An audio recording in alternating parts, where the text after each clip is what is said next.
Hello and welcome back to Reset. I have a guest with me today. Her name is Emma, and I'm excited to dive deep with her into a world that I don't think is looked at enough. There's a lot of talk around after giving birth, how do we care for the baby? How do we prep the baby? How do we make the nursery beautiful?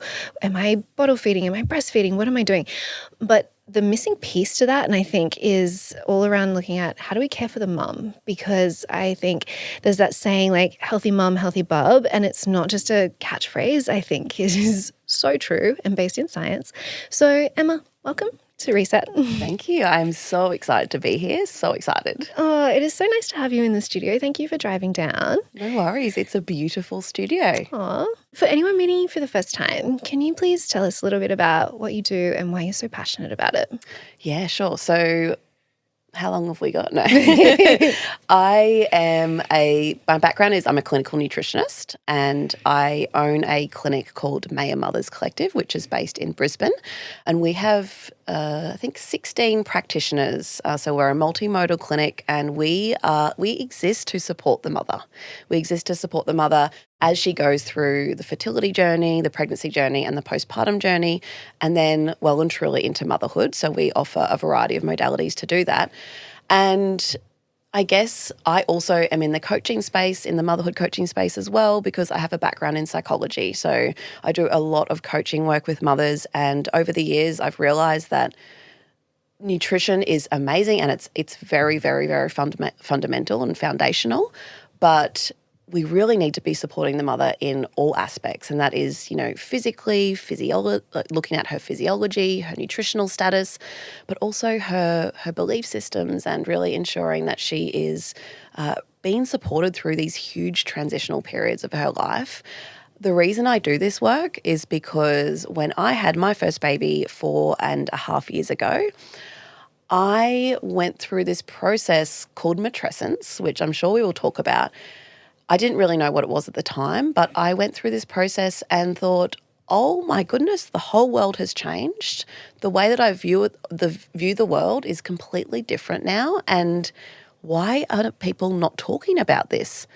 And why do we only get a 6-week checkup that goes for 5 minutes and that's it as soon as we've had the baby? It was absolutely wild, and I couldn't understand it.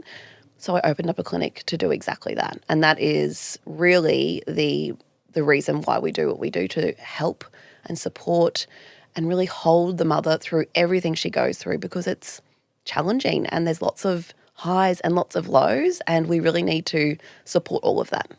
Yeah, it was that multidisciplinary approach that you guys have that really attracted me to your work, because there is a lot of scattered support out there, but I think it can be really overwhelming to know who do I need when. And so to have that team like all in one space is so special. And I just want to make sure that we acknowledge that guys and fathers, they go through a change as well. And like, there's no denying that, but you specialize in supporting the mother. And so that's what we're going to dive deep into today. Absolutely. And I agree. Fathers are under a lot of pressure as well, and they go through their own change. Absolutely. And I guess by extension, we support the mother, but then we also, support the father via supporting the mother. And of course, sometimes we have husbands that come in for support as well. Yeah, beautiful.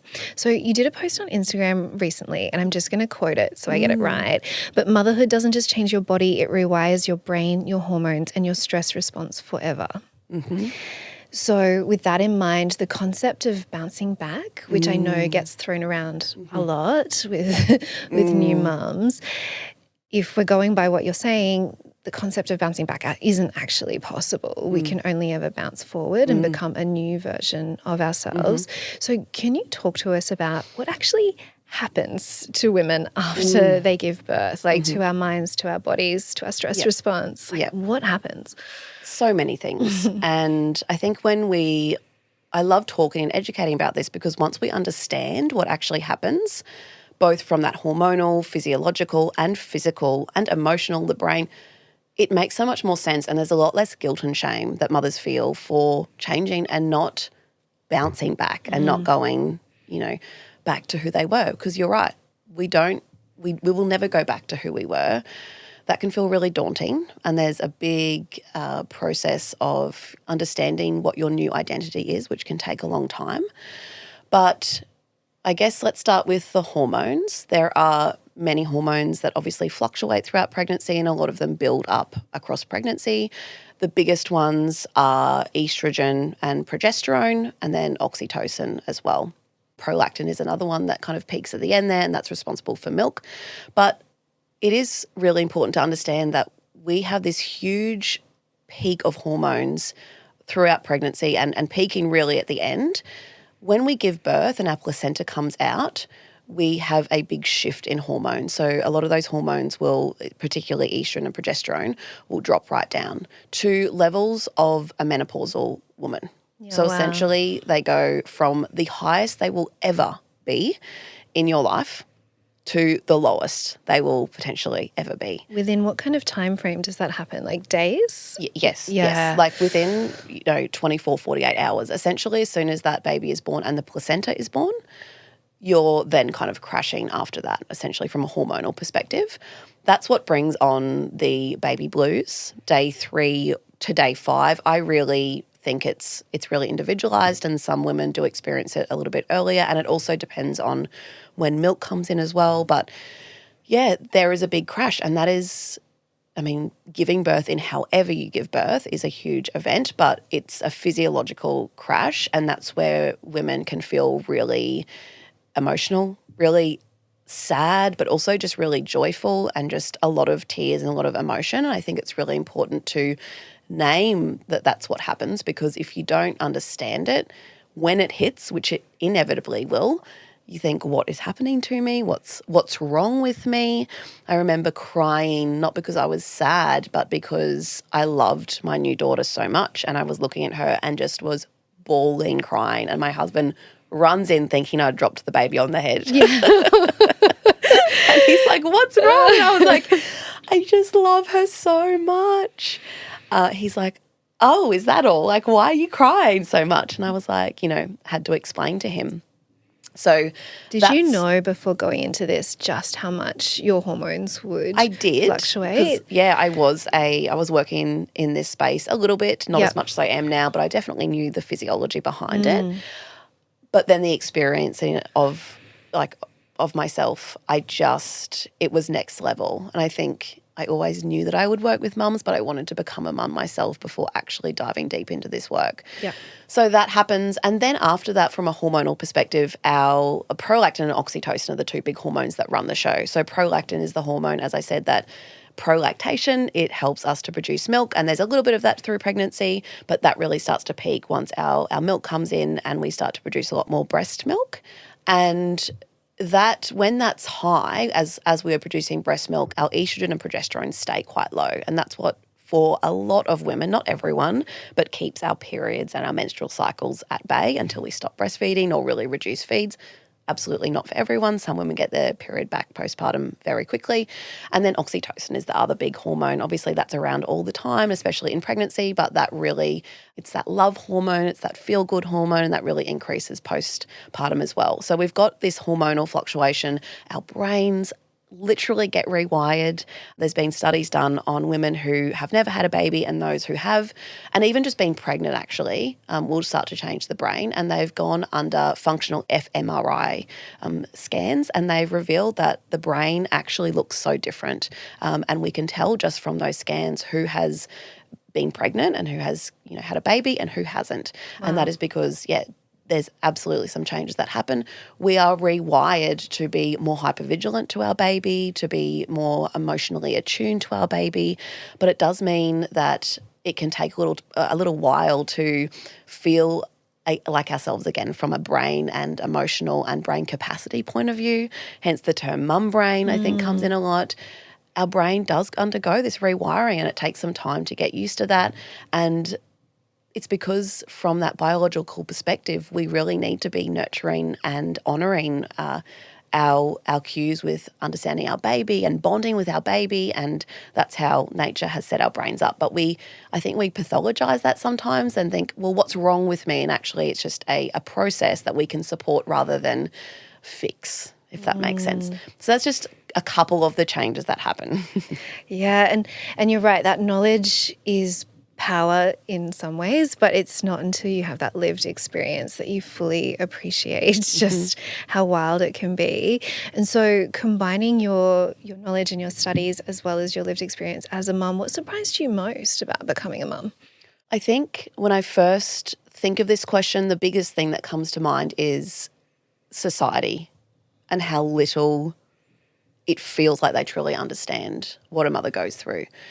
When you give birth, I describe this to my clients when they're about to give birth, like, yes, you can do so much to educate and understand and get ready for that, but there is just nothing like walking through that portal. It's a portal that I describe it as. And again, it doesn't matter how you give birth, whether it's a physiological birth with no pain relief or a planned C-section.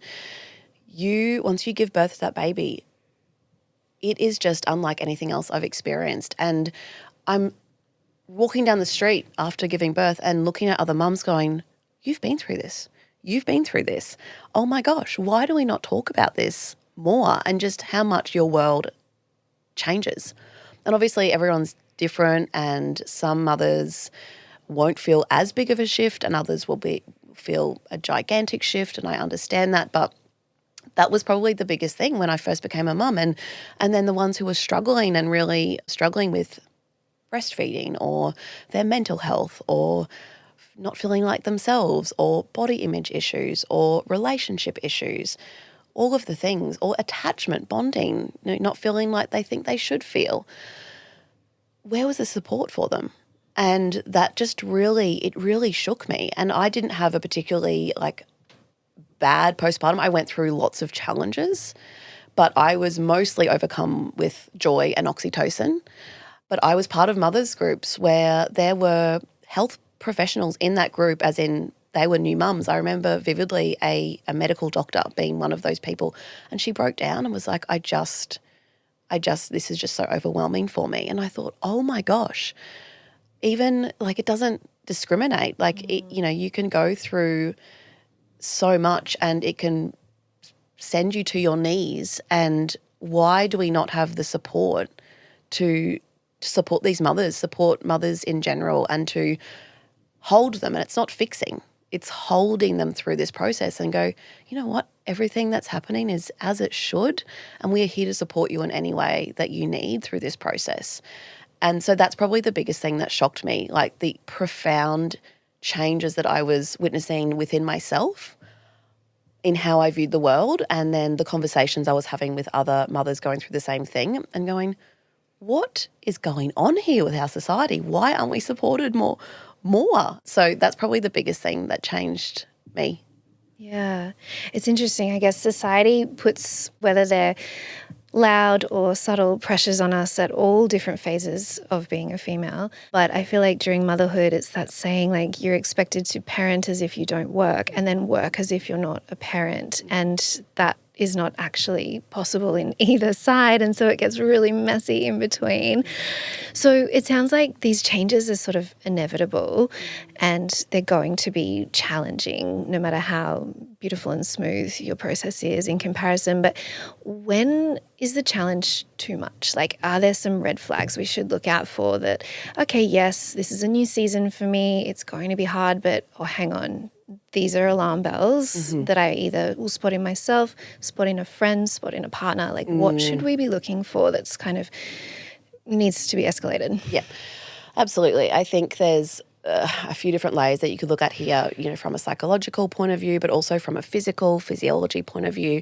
And I think I just want to preface this with, before any pregnant women who are listening, before going through this, I think it's really helpful to sit down with your partner and talk about these potential red flags, because sometimes you so in it yourself that you don't even realize, right?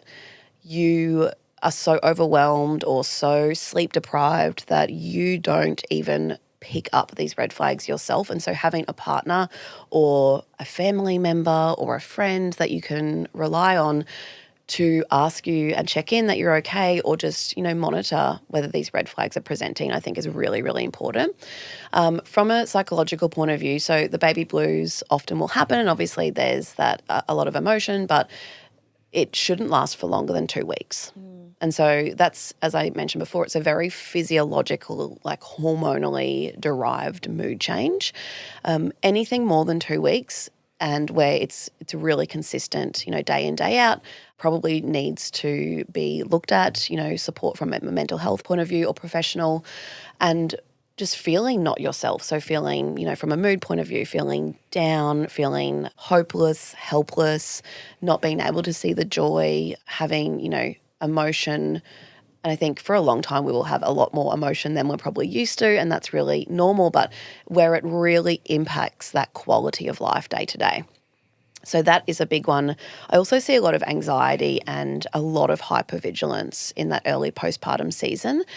And whilst I do want to name that hypervigilance is really normal, it's part of the way that the brain rewires. Like we are wired to sleep lighter when our baby comes into the world, because we are wired to protect them and to check on them. And yes, your sleep eventually will go back, maybe not quite like what it did before you became a mum.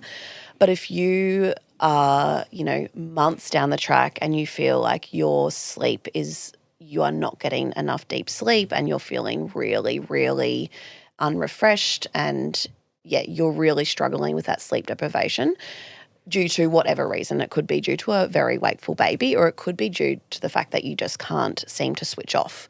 That might be something to look into. And I guess coming in from a physiological point of view now, sleep and energy and mood and all of those things are very underpinned by nutrients. And so something that we do in our clinic is do a full blood workup. So really understanding, yes, you're going to be sleep deprived and your energy will reflect that, obviously. But if you feel that your mood is different, it's lower or it's more anxious than what you would consider normal, it's affecting your quality of life day to day. You're finding that your nervous system is really on edge all of the time and you're not getting any downtime at all. You are feeling really, really foggy or feeling really, really tired, and you just can't kind of get through the day. I don't want to say without a nap, because naps are really amazing, but your energy has really, really shifted. You've got racing thoughts, you have, heart palpitations, all of those things, they need to be checked out, essentially. And we really advocate for bloods to be done firstly at that 6 to 8 week postpartum checkup, and then again every 3 or 4 months within that first 12 to 18 months, because things really shift postpartum in a postpartum body, the physiology. There's a lot of shifting hormones, shifting stress levels, shifting nervous system states. There's a lot of moving parts. And so to really just check in on those nutrient stores which underpin the nervous system and underpin a lot of these processes is really important, because it might be that, you need some psychological support, but you can't, out therapy a iron deficiency or a thyroid dysfunction, which can be underpinning some of these signs and symptoms. So, to answer your question, there are a few of the red flags, I would say, but where are they coming from can be many different ways. Yeah, so important to be kind of proactively aware of them. But like you said, when you're in the depths of that, you might not spot any of them. Yeah. And that whole guilt can come in and think, I shouldn't ask for help. I wanted this baby. Or I know some friends of mine have talked about, I've tried for 2 years to have this baby. I really wanted it. I should be grateful. I don't deserve to feel like I'm struggling or ask for help. And it's just like a real mess of emotions. Yep. So I want to add there actually also something that we see a lot in clinic and also in our mothers groups is tracking apps. Just in that newborn period, tracking apps can be incredibly helpful to just like understand a good routine when it comes to feeding and wet nappies and breastfeeding, like what side and all of those things, and sleep. And I think there's definitely a use for them, but I do also believe that you can overuse them and they can come at a detriment to your mental health when you rely on them so much, well beyond the initial newborn phase.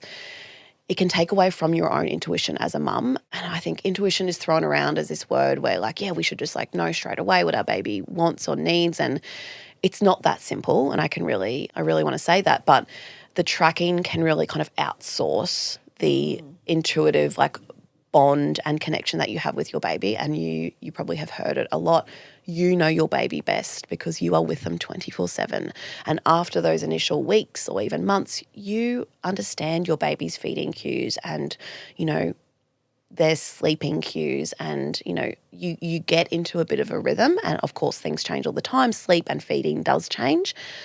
But I have seen often where those apps come at a price, and it starts to affect the mental health of the mother in a way that she becomes more anxious, and she really feels like she can't let go of the tracking apps and really trust her intuition or her instincts when it comes, or her learned rhythm and patterns with her baby, and really feels like that she needs to track everything. So I think I've seen it kind of swing both ways, and it's not to say do or don't track, do what feels right and really reassuring for you, but also check in with yourself and have conversations with, your partner or loved ones around that too, because you do, beyond anything, like you form this connection with your baby, and that's really, really important.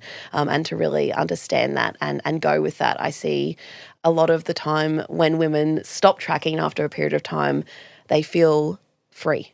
And they feel like, oh my gosh, I didn't actually need to track because, I do know my baby. And it's almost like just this permission slip to let go. It can feel really tricky to start with, but there's like this layer of like anxiety that almost gets released, if that makes sense. No, I can definitely picture that happening. I know friends that wear aura rings and sort of things like that, and they start tracking absolutely every vital around themselves. And if they wake up and they're told they had a bad night's sleep, then they suddenly feel like they had a bad night's sleep, whether or not they were going to wake up that way anyway. So I think sometimes data is amazing, but it can sometimes get to a point where it's like too much is too much. Yeah, that's a big one I see with like the newborn phase with mothers, Yeah. You talk a lot online around nervous system regulation. When it comes to motherhood, what do we need to be aware of with nervous system regulation, and what is it? How does it present? How do you help your clients? Tell me everything. Yeah. Look, I know we don't have all day, and I literally presented a 5-hour workshop yesterday on nervous system. And even that I said at the end, like it just kind of scanned the surface of that. But I think when it comes to motherhood, the first thing is to understand our nervous systems. I think understanding our nervous systems and by extension our bodies, our cycles, really tuning in is the best thing that we can do as mothers and just as women, full stop, because our nervous systems and our cycles and our bodies are constantly communicating with us, and it's our job to listen. And once we start to listen, we can start to implement tools. So I think when it comes to nervous system regulation and motherhood, firstly understanding what a dysregulated nervous system or an activated nervous system looks like. So that sympathetic dominance, when you're in that fight or flight stage, what that looks like. So it can feel like a really activated state. It's almost like a heated state. I like to picture it as it's this energy. And the fight is when you have that irritable or anger energy or that urgency, and you might feel a bit more angry, a bit more ragey. You have most people have a tight chest. They're breathing really shallow. They have a very quick heartbeat. You could feel heat. I know I certainly feel heat rising, and it comes, I feel like kind of hot in the face, and I snap more easily. And that's a very common occurrence that can happen with that. The flight is very similar, but it feels more like you're fleeing, like you want to run away, or you want to busy yourself so much that it feels unsafe to stop. It feels unsafe to slow down. You have a to-do list that is never ending, and it feels really weird to do nothing, and you feel guilty for doing nothing. And a lot of mothers will sit in either of those chronically, and that's where burnout can come in. But the other phase is freeze. And so the main phase, there's fawn as well, but freeze is when everything shuts down, essentially. And that's when you've kind of done enough of the fight and flight, and your nervous system goes, okay, we actually can't sustain this any longer. We're going to go into like a freeze, or a dorsal vagal shutdown is the other term for it. And so that's where everything slows down, and you want to really sleep all the time. You're really tired. You might feel numb. We numb ourselves out by scrolling or, having a big Netflix and chill day. And those are really important things to consider. And I definitely felt like that yesterday after coming down from my nervous system workshop. I was like, oh, I'm in a free state right now and I just need to rest. So it's really important to identify which state we're in. The goal is not to be calm all the time, because that's not how our nervous system works.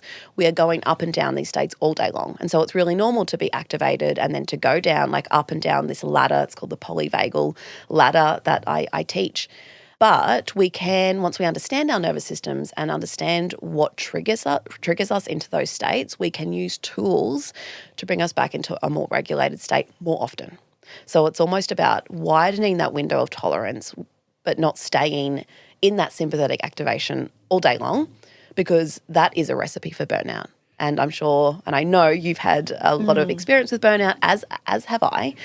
And when I reflect back, it's because I've been in that sympathetic dominant state for so long without adequate rest and restoration, and eventually hit that freeze or dorsal vagal shutdown and gone, oh my gosh, what's going on with me? And sunk into depression as well.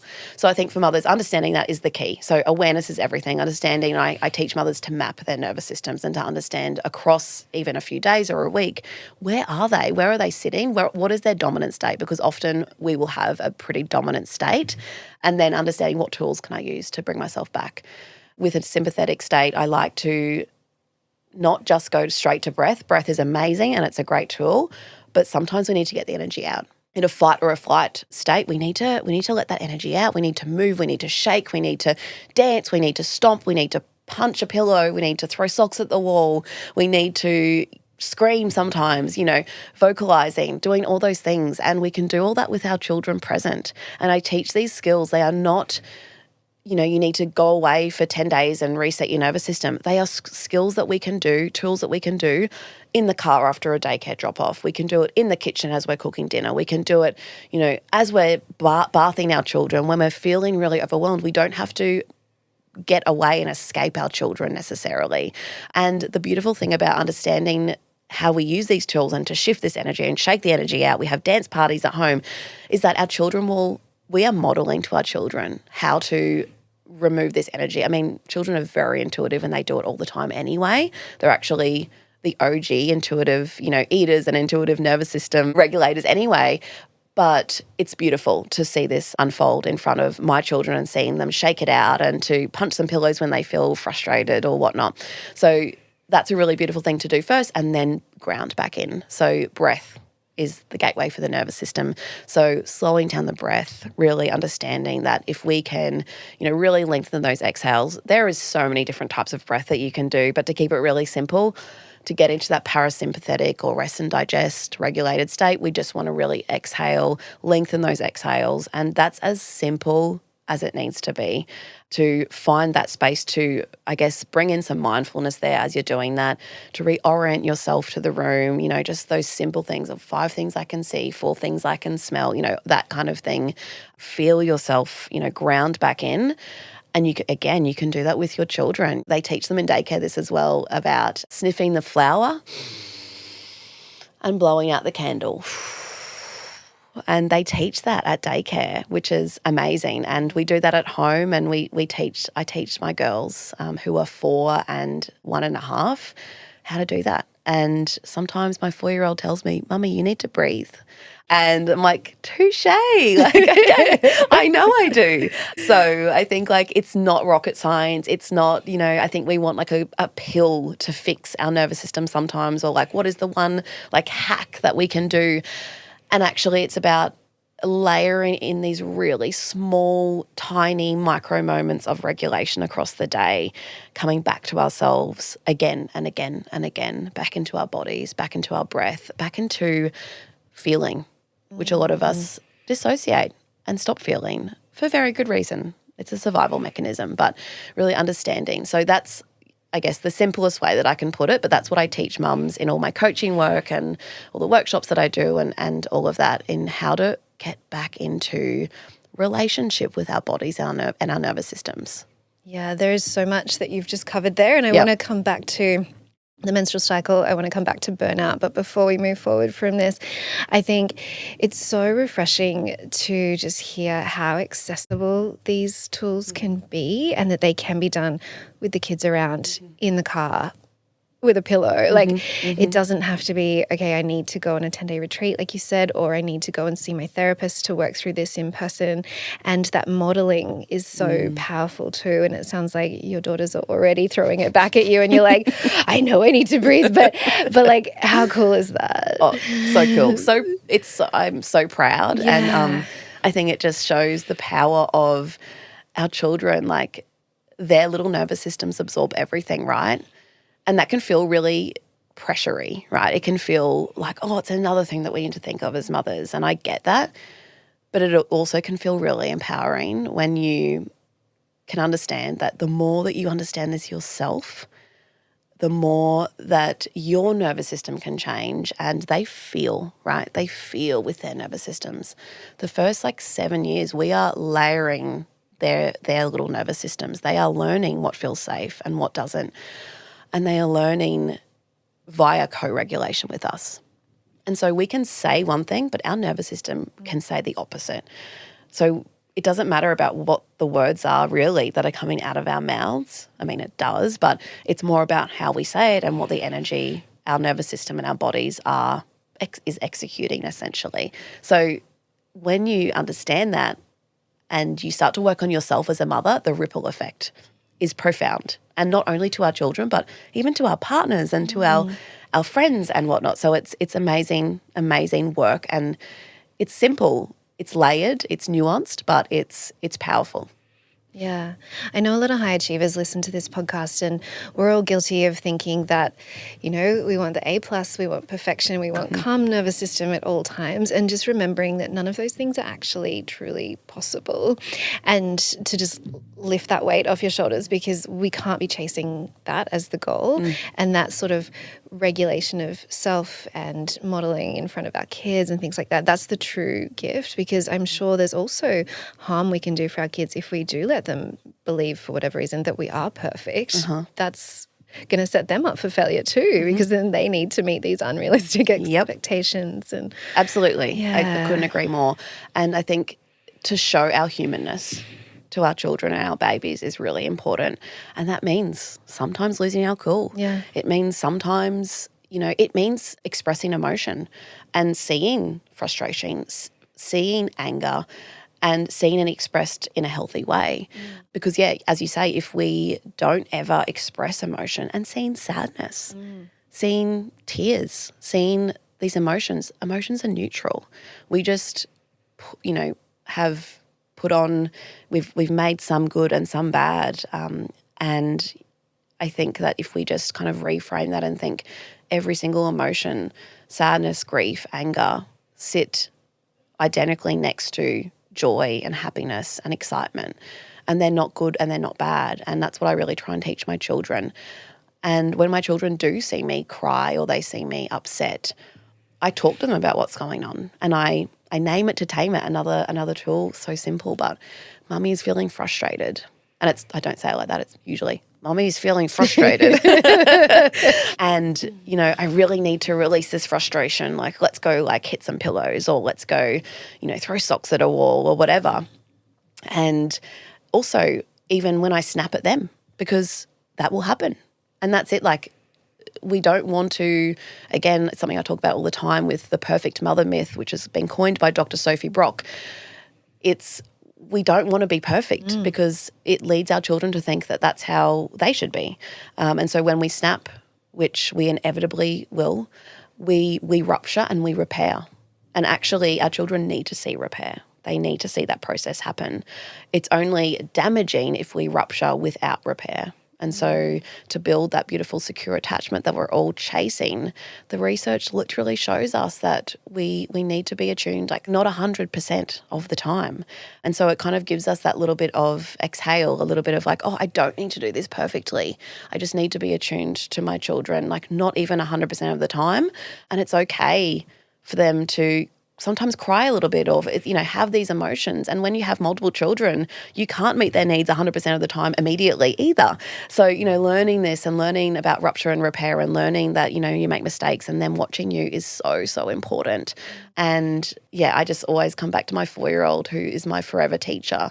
And she asked me the most wild things like, Mummy, do you still love me when I'm sad? And, Mummy, I was really frustrated today. And, we talk about it. And I'm like, of course, like I love you no matter what. And she asked that a little while ago. And now it's kind of her little monologue has changed. And she's, Mummy, I was sad today, but I know that you still love me. Aww.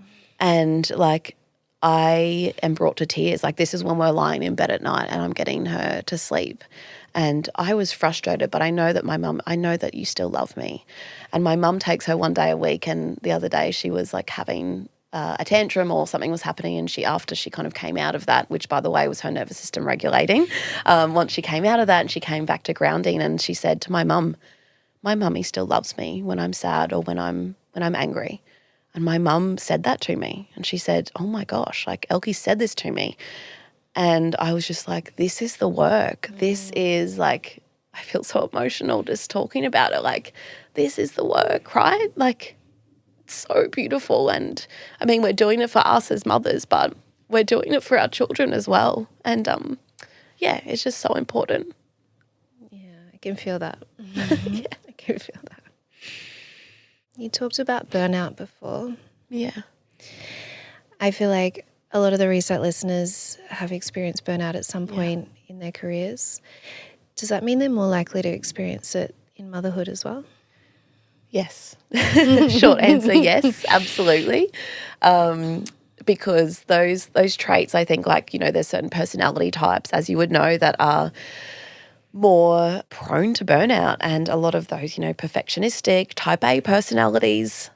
Although I feel like there is a lot of women, not everyone, but a lot of women, and this is due to conditioning and due to, being conditioned to be the good girl and to never feel angry and to always smile. And, we have really internalized that conditioning as little girls, through no fault of anyone, through basically the fault of our society as a whole. But we've internalized that conditioning. And so, we seek that out in motherhood then, and often we come into motherhood as high achievers and as women who have had beautiful careers. And it's interesting. I observe this a lot in the work that I do with just the mothers groups that I run and the clients that I see and, the women I meet in my clinic.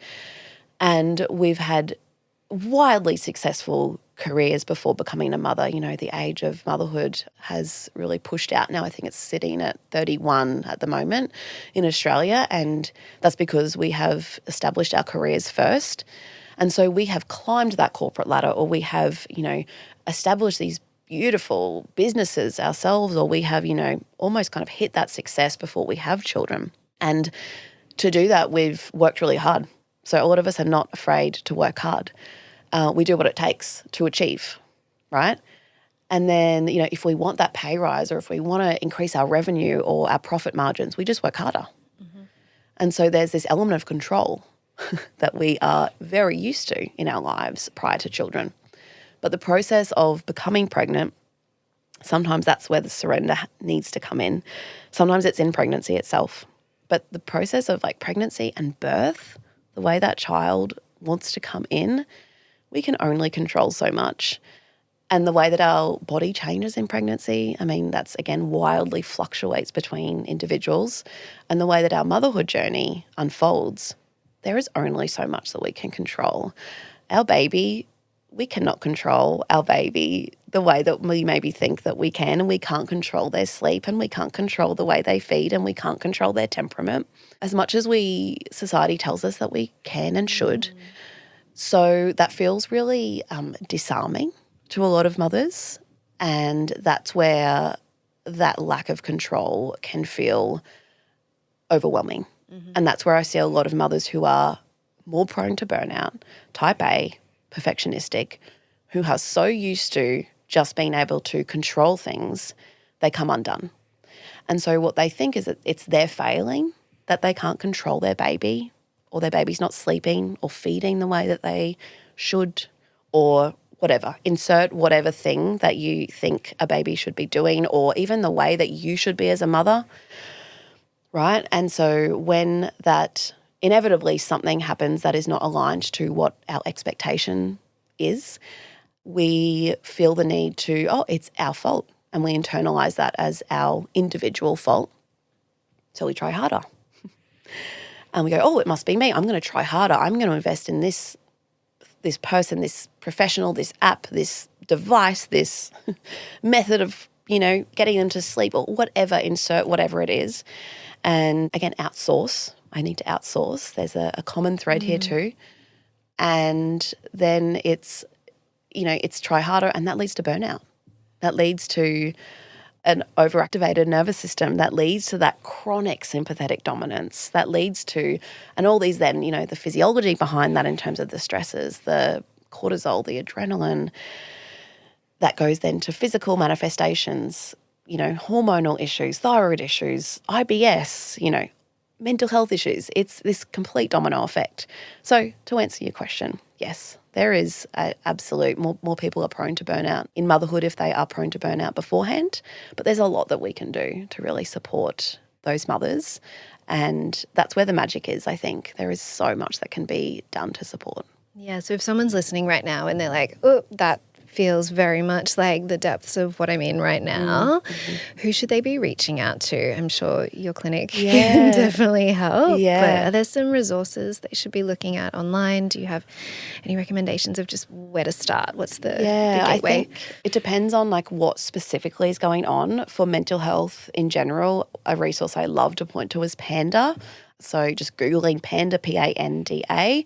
They have a lot of free resources there and free mental health support as well. There's some beautiful free counselling that you can get, which I find a lot of mothers don't know about.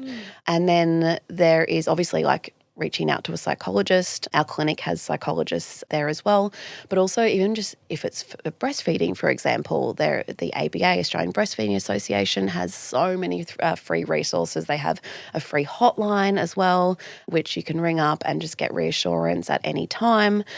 Child health nurses are amazing. Aside from that, we have a clinic full of dedicated health professionals to help you. And if you are local, we have actually launched recently a drop-in clinic where our midwife, up to 7 weeks postpartum, it's a bulk billed drop-in clinic. So you can come in and get yourself seen, get your baby seen, understand if your breastfeeding is going well, if your wound is healing the way it needs to, all of that for free. Amazing. So that's an amazing resource. We have, as I said, psychologists, we have lactation support, we have nutritionists, naturopathy, we have acupuncture, we have a whole host of professionals. So obviously if you're local, that's all available, but we do offer telehealth as well for Australia-wide, for nutrition, naturopathy, all of those things. But yeah, we are here to support, and there are many resources available, and finding community, I think, is really important too. We run mothers groups. Half are local participants and half are, they travel to be a part of our mothers groups, which is phenomenal. But every area has mothers groups, and I think connection is so important in motherhood. Just connecting in with someone going through the same stage as you I cannot speak to its importance. Human connection and shared, sometimes we just want to be validated in our struggle and not to be fixed. Yeah. And sometimes whilst husbands are amazing, they just want to fix. Yeah. And sometimes we just need to be heard and gone, you know what, that sounds so tough. And I see you and I hear you. And that's it. And I'm just going to sit in the mud with you. And I'm going to sit there with you. And that's what mothers groups are about. That's what, having friends in that same stage of motherhood is about, actually being seen and not pretending I'm okay when I'm really not. I have this rule in our mothers group, you're not allowed to pretend. You come in and you say what's on your mind. And if you cry, that's so fine. Every emotion is welcome here. But it's not a space to hold up a mask. It's a space to be real. And you feel this sense of relief as I say that at the start of every term because there is a lot of emotional release and there is oh my God, me too. And the thing I think that's really important here is this is far, kind of tangenting off your question, but I just want to say that I'm in the privileged position to work in this space and to speak to so many mothers every day. And what I've seen over the last 4.5 years and literally hundreds of mothers is that their struggles they're not alone in their struggles. They are not in isolation. We think that we are alone and we think that we are the only one going through a struggle, whatever it looks like in motherhood. And I think that's perpetuated by social media and so many other things. But I have been in this privileged position to sit, alongside hundreds of mothers and to facilitate groups. And there are some same themes that come up time and time again. And so I think reiterating that you are not alone, you are not broken, there is nothing wrong with you if you are finding this season challenging, because it is challenging. It's a lot. It can also be extremely exciting and your heart is bigger than it's ever been and the joy that you experience is beyond your wildest dreams. There are so many glimmers and beautiful moments, but it sits alongside the duality of grief and overwhelm and, missing a part of yourself as well and not truly knowing who you are anymore. And so I think just, understanding that you're not alone, I can tell you just hand on heart that you are not alone. And so I think that's really important to remember in a motherhood journey as well. And I think that word duality is really important because it can be so confusing that you're holding such contrasting emotions simultaneously. Yep. Yeah. Absolutely. And it sounds like the type of mothers groups you facilitate are really safe, open, vulnerable spaces. But I know I've spoken to a few friends who have gone to mothers groups in the past, not yours. And they said for the first few months, everyone comes and paints this picture of this rosy, perfect experience as a new mum. And I know my friend said she was sitting there thinking, am I the only one that's struggling with this whole list of things? Am I broken? Am I not doing good enough?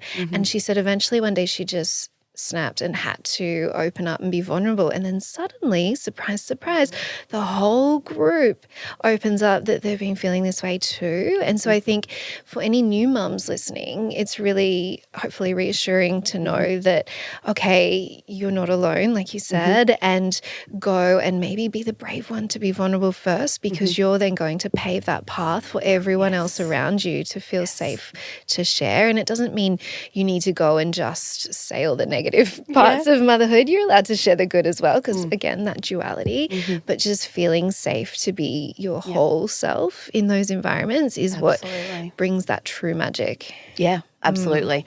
In our mothers group, our very first session, we go round and do, the introductions, and then we go, what's your favorite part of motherhood so far, or the journey, even in pregnancy or whatever.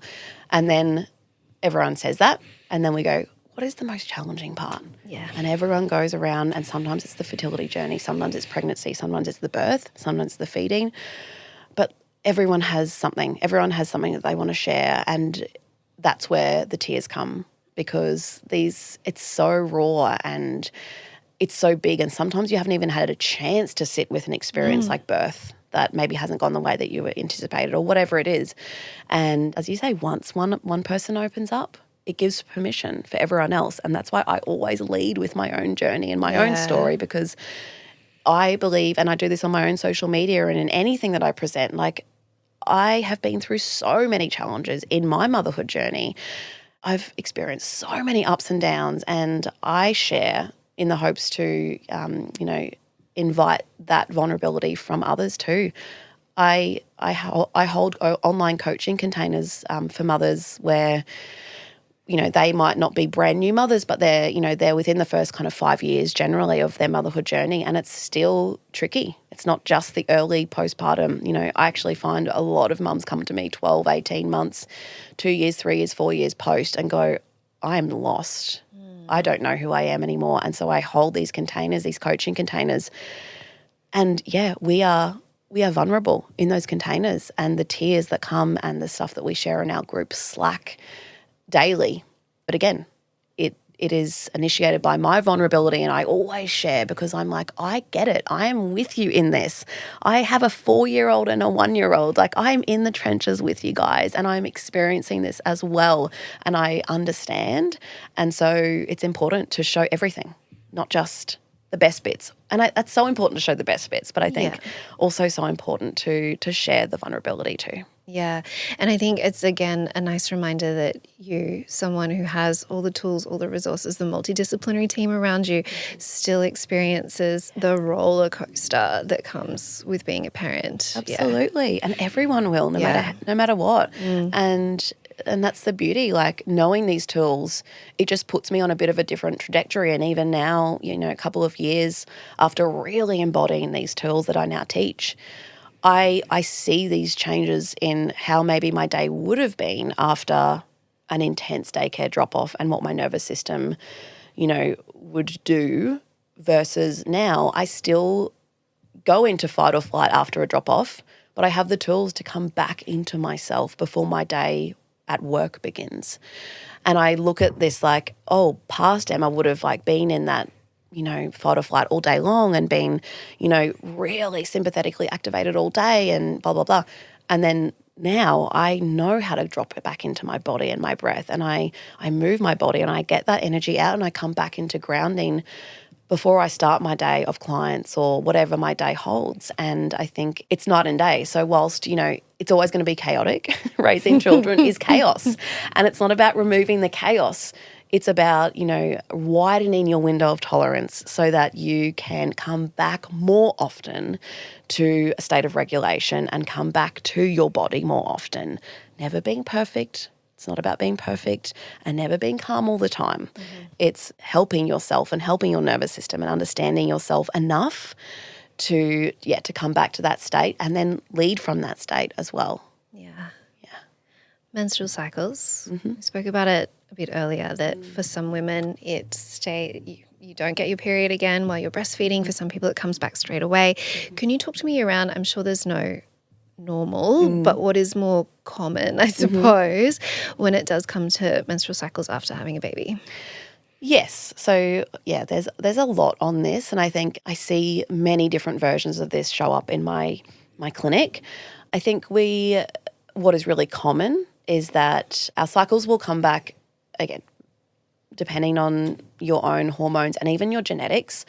Your cycle may come back only when you finish breastfeeding, which may take 12, 18 months, like whenever you finish breastfeeding. That was me. I pretty much couldn't be producing a drop of breast milk. And then my cycle was like, okay, we're going to come back now. Other women will get their cycle back 6 weeks postpartum and be exclusively breastfeeding. So there is a lot of variation. All of that is normal. Once we get our periods back, though, what I see commonly is that cycles will shift to more, I guess, symptomatic than they were maybe prior to conceiving.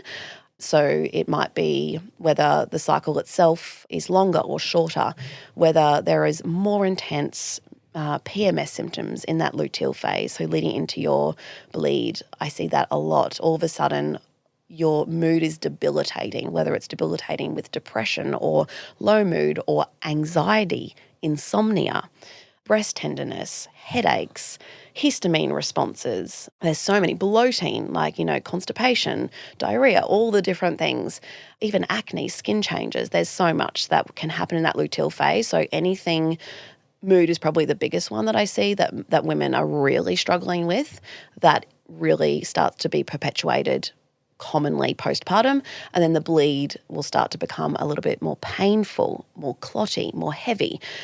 And whilst that is really common, I think it is not normal, and I will shout that from the rooftops until the day that I die. And so many women come into our clinic going, my cycle's changed, and what can I do about it? And they've been prescribed maybe the pill or an antidepressant. And whilst those things can be helpful, they are not treating the root cause. So they are not treating the underlying driver of that, which is a variety of different things depending on the individual. But we're looking at that balance of hormones, but in that luteal phase generally, and where is your estrogen at and where is your progesterone at? Boils down to that. And how are they being detoxified by the liver? And often mothers will need some help with that postpartum. They'll need some help with some estrogen detoxification, which is very individualized, and they potentially need some help with progesterone production as well. And basically, when you can get those two hormones in a better ratio, then a lot of those symptoms will disappear altogether, or they'll be greatly reduced with no need for the pill to take your cycles offline or to shut your hormones down, or an antidepressant. There's lots of things that we can do, but the, I guess, shame in all of this is that I don't think enough women know this. I don't think enough women actually know that this can be supported. And I was speaking to a woman yesterday at my event, and she has PMDD, and she said, look, my only choices so far has been the pill, and I don't want to take it. I don't want to shut my hormones down. I'm on the Mirena. It's still not doing anything, and I've just been prescribed an antidepressant, and I'm feeling side effects from that. I'm getting headaches. I've had a headache for 2 weeks since starting it. And she's like, what can I do? And I'm like, please come into our clinic. There is so much that we can do here. And also, depending on your individual biochemistry and what your nutrients are and what your stress levels are and like what your blood sugar is, what your thyroid's doing, there's so much that can impact this picture. But she didn't know. And she's in my sphere. She's like, obviously, come to my events, So as I said, I will shout it from the rooftops. It is so important that women understand this. And it pains me to see women in pain and to be suffering. There's nothing worse than 2 weeks out of your cycle having a debilitating mood issue. When it's hormonally driven, we need to look at hormones. We don't need to look at antidepressants. Yeah. Yeah. I know we talked before that sometimes too much knowledge can be a detriment, but I think in this case, it's actually such a gift to not just have this Band-Aid blanket approach. And it's like, let's do the blood work, let's test your hormones, let's see what picture and baseline that we're actually working with. Yeah. And it can be pretty quick to make changes from therein. Yeah. Which is really lovely to be reminded of. Beautiful. Yeah. Yeah. I always say within 1 to 3 cycles is the general timeframe that we're looking at, that we see clinically, that we can make changes. And the beautiful thing about this is we're modulating, we're supporting your system, we're not band-aiding it. So when we do these things and we support your system, once we take them away, things won't go back to how they were. We're actually changing your biochemistry. Yeah. We're repleting your nutrients. We're changing the way your thyroid functions. We are, changing the way that your liver is detoxifying that estrogen. So, yeah, when we take these supplements or these nutraceuticals or whatever it is away, things don't go back, which is the beautiful thing. And people just can't believe it. They're like, I didn't know these things were so powerful. Yes. They are. And they work pretty quickly. Yeah. Yeah.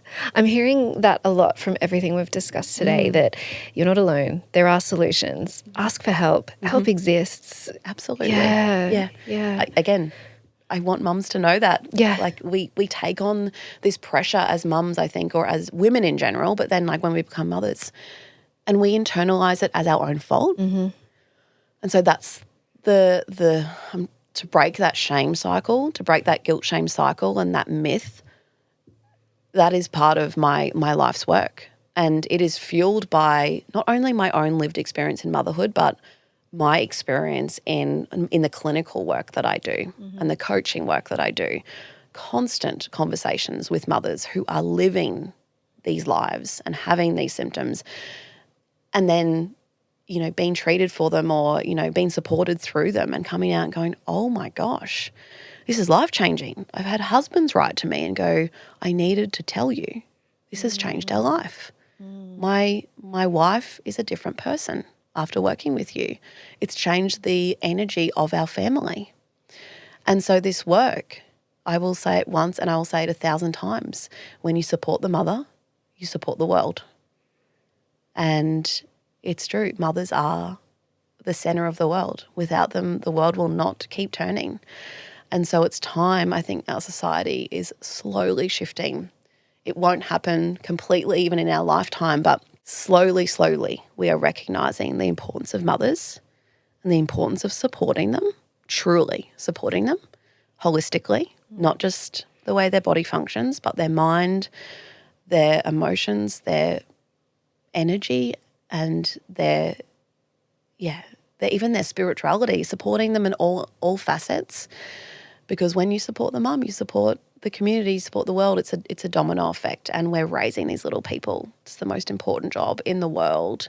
And so when we can have that impact on those little people and they grow up and see these mothers who are listening to themselves, who are resting, who are not bending over backwards and self-sacrificing, who are, modelling this behaviour and modelling, emotional regulation and modelling rupture and repair. Like, can you imagine what the next few generations are going to look like, and how the world will hopefully be in a couple of decades when these little people grow up.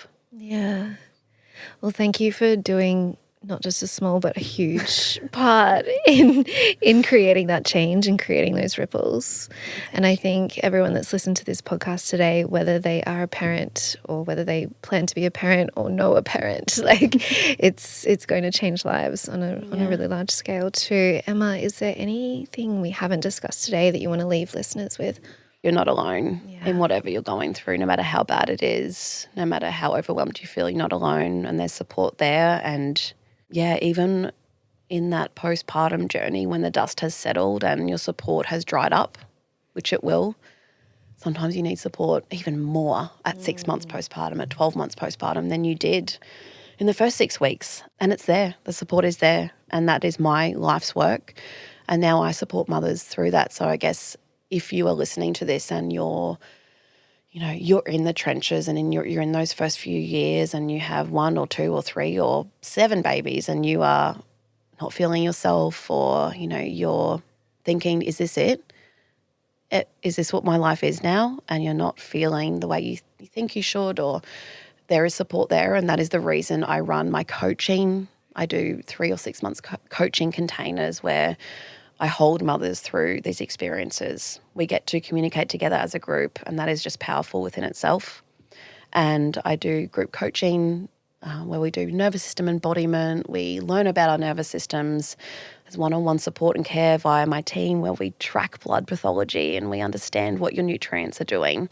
And I've created these programs to be accessible. We've got women literally even overseas in them.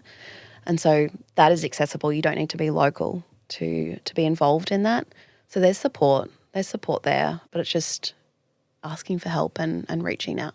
Yeah, beautiful. And to make that help a little bit easier, we'll put links to your social media, your website, everything, all the good stuff in the show notes so people can reach out to you. And I know even if all they do is follow you on Instagram, they're going to gain so much knowledge. And then whether they want to come and see you guys in person or join some of your online support groups, then the options are there. So Emma, thank you. Thank you so much for having me. I could talk for hours on this, as you can probably tell. No, this has been wonderful. Thank you. Thank you.